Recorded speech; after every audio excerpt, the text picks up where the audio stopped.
coucou tout le monde, j'espère que vous allez bien. Bienvenue dans ce nouvel épisode.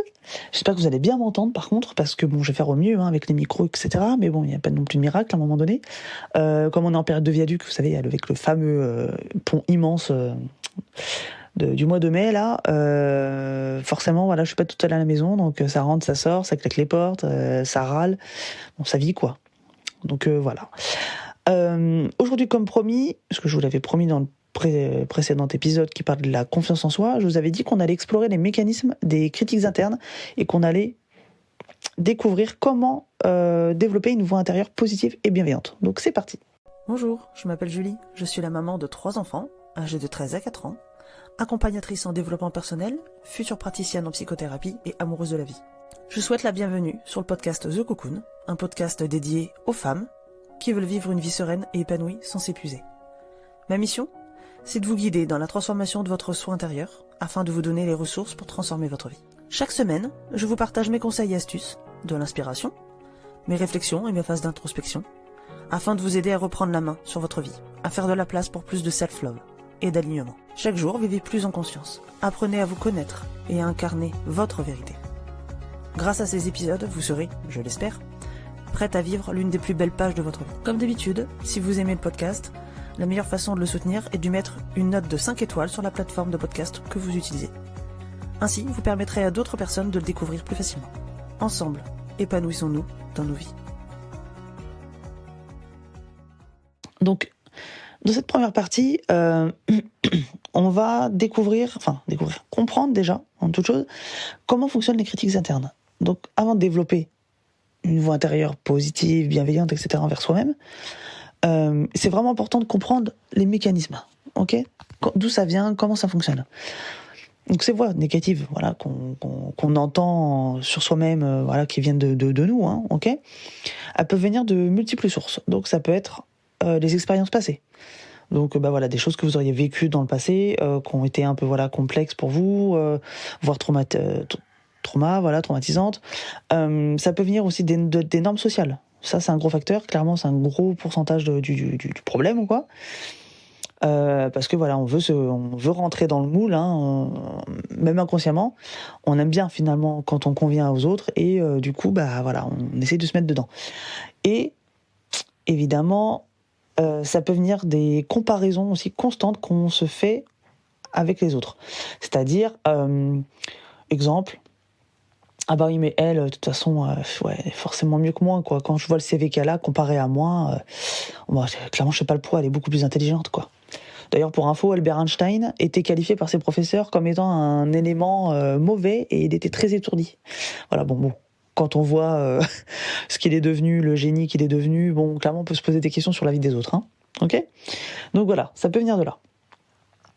Donc il faut vraiment identifier ces voix en nous, explorer leurs origines et comprendre comment elles peuvent en fait après impacter notre estime de soi et notre bien-être émotionnel.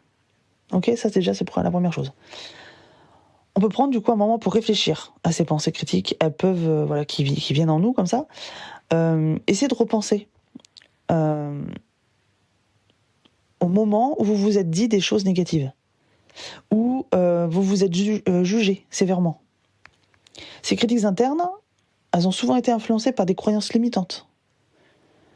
Par, si par exemple j'ai une scolarité pourrie, c'est sûr, j'arriverai jamais à rien dans la vie, quoi. Vous voyez, ça c'est une croyance limitante. Il y a plein de personnes qui n'ont pas été à l'école et qui sont devenues des personnes très très à l'aise au boulot, très réputées dans leur branche de métier et même qui ont financièrement très bien réussi. Donc la scolarité, clairement, ça aide, mais ça fait pas tout. Ça peut venir des peurs et de doutes aussi. Par exemple, le problème de la jalousie. Quand on n'a pas confiance en soi, quand on a peur, en fait, que notre conjointe, notre partenaire de manière générale, aille voir ailleurs, on a peur, tout simplement, d'être préféré. Enfin voilà, qu'il y ait quelqu'un qui soit préféré à nous, qu'il y ait quelqu'un de mieux que nous, d'être remplacé et d'être abandonné. Ok ? Donc ça vient d'une peur finalement, à la base. Ok ? Mais voilà, il est vraiment temps du coup de faire un pas en avant, ok ? Et de remettre en question ces pensées négatives.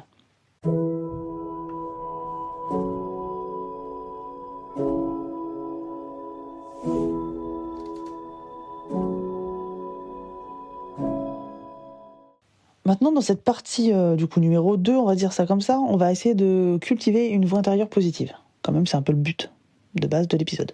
Donc maintenant qu'on a identifié les critiques internes, on va pouvoir explorer les moyens de développer du coup une voix intérieure positive et bienveillante. Du coup, ça va nécessiter par contre une pratique régulière, une attention consciente de une et constante de l'autre. Vous savez que notre cerveau aime les habitudes.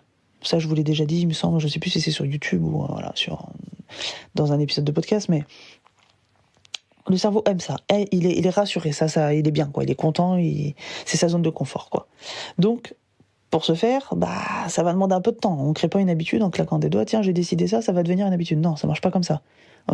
Donc, il faut que ça soit quelque chose de régulier, quelque chose de constant. Et donc, c'est important de le faire en conscience, évidemment. Donc, on va découvrir ensemble quelques stratégies, qui sont quand même efficaces pour y parvenir. Donc, la première étape, ça consiste déjà à prendre conscience de nos pensées. Évidemment, vous le savez, je le dis souvent, on ne peut changer que ce dont on a conscience. Donc, ça veut donc dire qu'il faut déjà avoir conscience de nos propres pensées. Donc, on va apprendre à observer nos pensées sans se juger, sans juger du coup ces pensées-là, un peu comme si on observait des nuages qui passent dans le ciel. Donc, quand on a remarqué des pensées clairement qui sont négatives, on peut essayer de les remettre en question, et de les transformer en affirmations positives. Donc, par exemple, si on est en train de se critiquer en se disant « Ah bah non, de toute façon, je suis pas assez doué. Non, je suis nul. » Bon, hop, tout de suite, on peut se réorienter et tourner la chose à notre avantage en se disant « Bah non, je suis suffisamment doué. J'ai de la valeur. » Des trucs tout simples. En fait, d'ailleurs, on l'apprend un petit peu en primaire. Vous savez, avoir une phrase positive et à la transformer en phrase négative, et inversement. Donc c'est tout simplement ça, en fait. Et enfin, je le redirai jamais assez, vous allez me dire, Julie, tu radotes, tu nous gonfles, mais c'est hyper important, donc tant pis, même si je gonfle, je répète. C'est comme une maman qui parle à ses enfants, il faut répéter. Là, pour que ça s'imprègne bien dans le cerveau, c'est pareil, il faut de la répétition. Donc je vous le redis, virez-moi les personnes nocives de votre vie. Donc ça veut dire qu'on s'entoure que des personnes positives et bienveillantes. Parce que vous vous rappelez, je vous l'ai déjà dit, notre cerveau est composé de ce qu'on appelle des neurones miroirs. Ça veut dire qu'on a tendance à faire du copier-coller avec ce que l'on voit de manière habituelle. Donc un enfant, par exemple, qui voit son papa, par exemple, dire des gros mots du matin au soir, il n'y a pas de miracle. À un moment donné, l'enfant, il va pas devenir un grand poète, quoi. Si vous voulez, il va vous sortir des gros mots du matin au soir. C'est pas parce qu'il est mal élevé ou que voilà, c'est parce qu'il a l'exemple sous le nez. Tandis qu'un enfant qui vit dans un milieu où il y a une certaine éloquence, un certain parler, etc., une richesse de vocabulaire, j'ai même envie de dire, clairement, l'enfant, il aura une richesse de vocabulaire, il sera éloquent, il saura parler. Là, c'est pareil. Si vous êtes entouré de personnes toxiques, à un moment donné, il faut dire les choses, négatives, etc., comment vous allez vous sentir ? Pareil. Donc, il faut faire très attention, il faut bien identifier les personnes qui vous soutiennent, les personnes qui vous encouragent, qui vous inspirent, ça vaut aussi pour les réseaux sociaux, passez du temps avec ces personnes-là. Et éloignez-vous des personnes qui auraient plutôt tendance à renforcer vos critiques internes. Votre environnement social, il peut vraiment jouer un rôle c'est même pas il joue un rôle très important dans la construction de votre voix intérieure.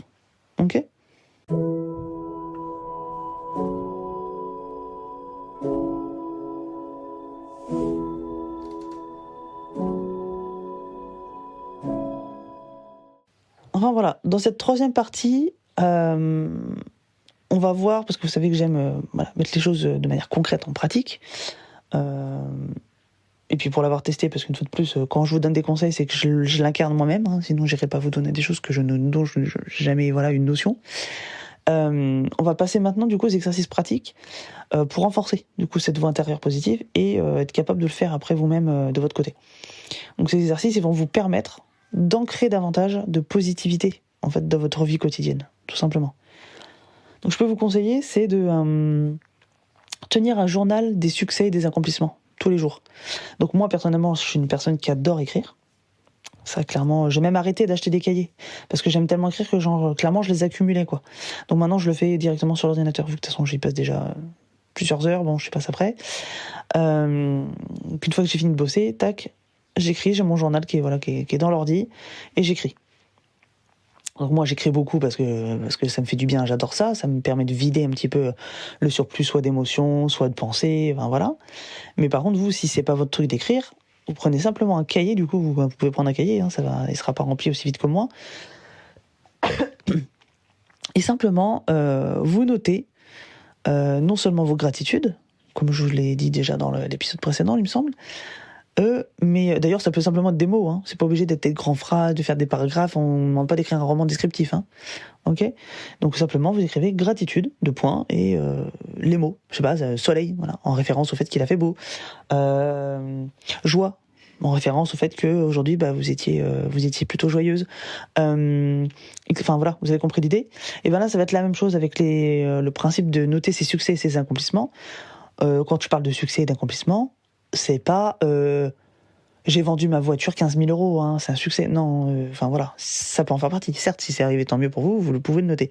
Mais ça peut être des choses toutes simples.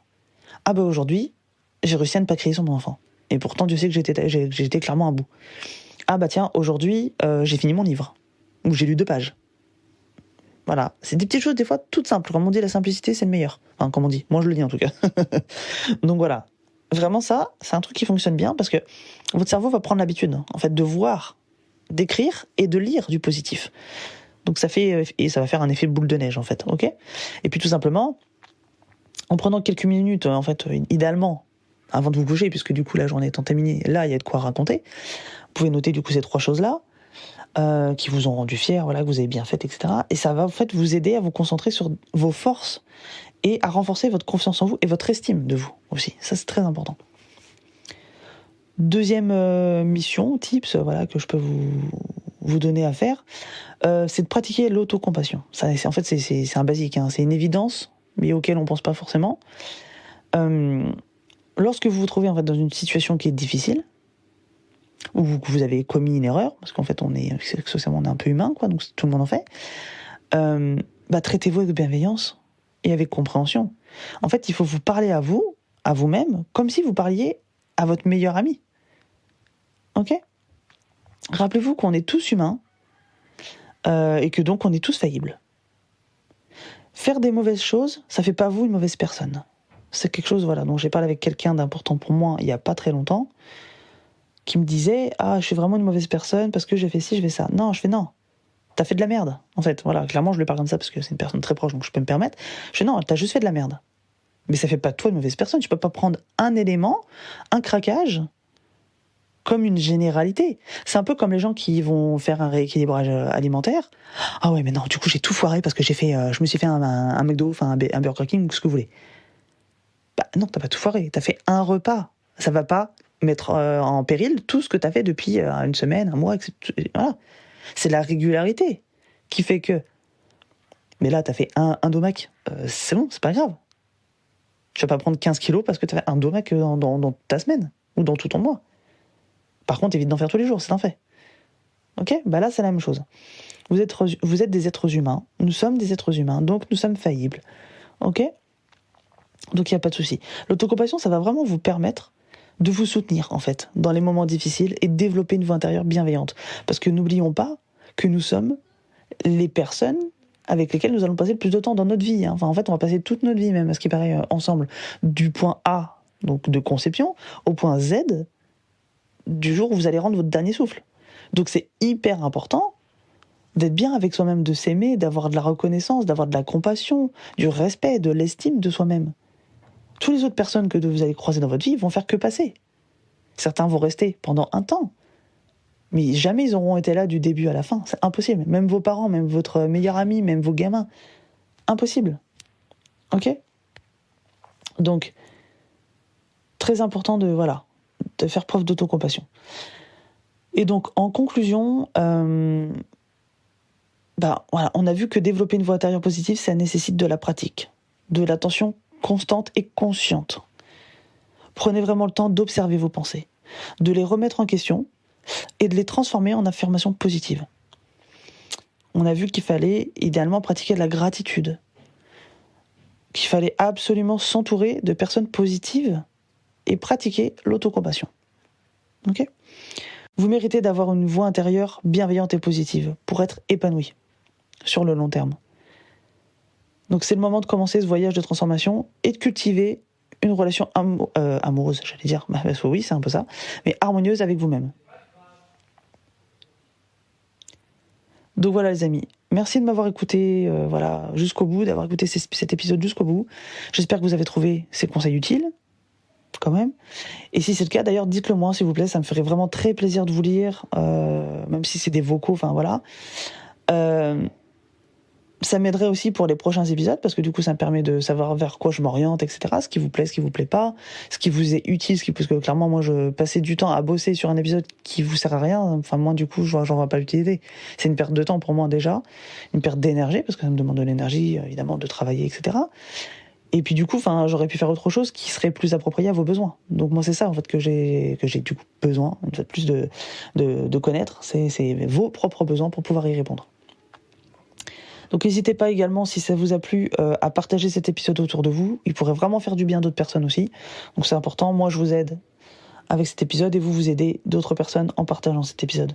Voilà, on est comme les maillons d'une grande chaîne en fait, ok ? Donc on se voit au prochain épisode. D'ici là, n'hésitez pas à me rejoindre sur les réseaux sociaux, etc. Et on pourra explorer du coup des nouveaux aspects de développement personnel pour vous aider dans votre épanouissement. Ok ? D'ici là, prenez soin de vous et n'oubliez pas que vous êtes capable de faire des grandes choses. Ok ? Allez, bye.